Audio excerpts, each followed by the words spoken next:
High, আজ আমার mini ব্লগের ডে 51 আর শীতটা বেশ জাঁকিয়ে পড়েছে। আমার কিন্তু উইন্টার সিজন খুব পছন্দের, কারণ খুব ঠান্ডা পড়লেই শীতকালে একটা সুন্দর অলস দিন কাটানো যায় বেশ শুয়ে বসে। সেটা কিন্তু বেশ দারুণ লাগে, আর সাথে দারুণ লাগে শীতের মধ্যে নানান ধরনের ভাজা পোড়া খাবার খেতে। আর সাথে যদি রোববারের সকাল হয় তাহলে তো কোনো কথাই নেই। আজ যেমন রোববার সকালবেলা আমার ইচ্ছা হয়েছে মেথির পরোটা খাবো, আর সেই মতো ব্রেকফাস্টে মেথির পরোটাই হচ্ছে। মেথির পরোটা সাথে শেজওয়ান সস আর টিভি, কি কম্বিনেশন বলো। আর তারপর একটু বেলাতেই স্নান করে নিয়েছি, আর স্নান করে আজকে ছাদে এসেছি খাবার দাবার নিয়ে।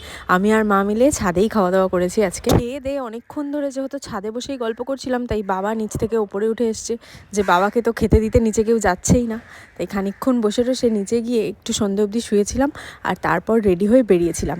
বেড়াতে তো ভালোই লেগেছে, কিন্তু তারপর যে ঠান্ডাটা লেগেছে তার জন্য রাত্রে আমাকে এই কাঢ়াটা বানিয়ে খেতে হয়েছে। ভাবো তাহলে।